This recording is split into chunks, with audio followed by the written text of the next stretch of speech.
നമ്മൾ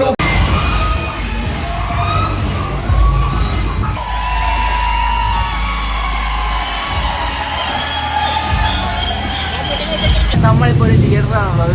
ബസൂക്ക കണ്ടിട്ട് ഇറങ്ങിയിരിക്കുകയാണ്. ഇവിടെ ഭയങ്കര ക്രൗഡാണ്. നമുക്ക് കുറച്ച് പീസ്ഫുൾ സ്ഥലത്തുമായിട്ട് ബാക്കി കേൾക്കുന്നുള്ളൂ പറയുന്നത്. അതന്നെ ഭയങ്കര സൗണ്ടാണ്. എന്താ അലമ്പാലൊക്കെ അല്ലേ? അപ്പോൾ നമ്മളിപ്പോ ബസൂക്ക കണ്ടിട്ട് ഇറങ്ങിയതാണ്. ബസൂക്ക എന്ന് പറഞ്ഞ പോലെ തന്നെ നമ്മുടെ 2.5 മണിക്കൂർ എങ്ങനെയാണ് തള്ളി നീക്കിയെന്ന് നമുക്ക്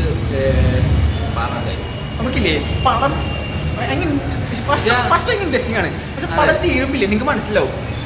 സെക്കൻഡ് പാർട്ട് ഉണ്ടെന്ന് തോന്നുന്നു. നമ്മളെ കണ്ടെടുത്ത് വെച്ചോളം നമുക്ക് എനിക്ക് വലിയ സാറ്റിസ്ഫാക്ഷൻ ഒന്നും കിട്ടിയിട്ടില്ല. നമ്മളൊരു നെഗറ്റീവ് റിവ്യൂ പറയുന്നതല്ല. ഞാനും മമ്മൂട്ടി ഫാൻ തന്നെയാണ്. എന്നാലും പക്ഷെ ഒരു എന്താ പറയുക, നമ്മൾ കണ്ടതിൽ വെച്ച് നോക്കുവാണെങ്കിൽ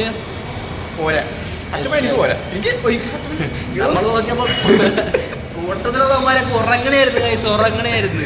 ഞാൻ തട്ടി പിടിച്ചിട്ടൊക്കെയാണ് കാണിച്ചു കൊടുത്തത്. അവന്മാരത് ഇപ്പോഴും ഇറങ്ങി പോയതേ ഉള്ളൂ ഗൈസ്. അപ്പം പടം കാണുമ്പോൾ നിങ്ങൾ കണ്ടു നോക്കുക. ഒരു തിയേറ്റർ എക്സ്പീരിയൻസ് നല്ലതാണ്.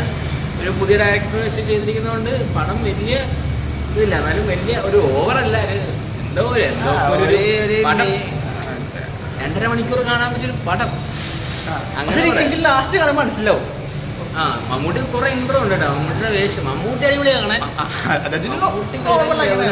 പക്ഷെ നമുക്ക് അതല്ല പടം എന്ന് പറയുമ്പോൾ കഥ ഒരു വലിയത് പോയി. നമുക്ക് ആദ്യമൊന്നും കുറെ മനസ്സിലാവുന്നൊന്നുമില്ല സംഭവം എന്നൊക്കെ. കുറെ ഇംഗ്ലീഷൊക്കെ ചേർത്ത് എന്തൊക്കെ പറയുന്നുണ്ട്. അതെന്ന് വെച്ചാ ബസൂക്ക. അതെ ഗൈസ്, നിങ്ങൾ പോയി കാണുക. അതേപോലെ നമ്മളെ പോലെ ഇത് അനുഭവിക്കുക. അതാണ് ഗൈസ്, ഇത് എല്ലാവരും അനുഭവിക്കണം. ഫീലിംഗ് ഉണ്ടാവുള്ളൂ. നമ്മൾ ഫസ്റ്റ് ഡേന്റെ പടം കണ്ടിട്ടുണ്ട്. അപ്പം നിങ്ങൾ കണ്ടിട്ട് ശേഷം നമ്മളെ തന്നെയാണ് അഭിപ്രായം. നിങ്ങൾ കമന്റ് ചെയ്യുക ഗൈസ്. അപ്പം അടുത്തൊരു വീഡിയോ കാണുന്നവരെ ബൈ ഗൈസ്.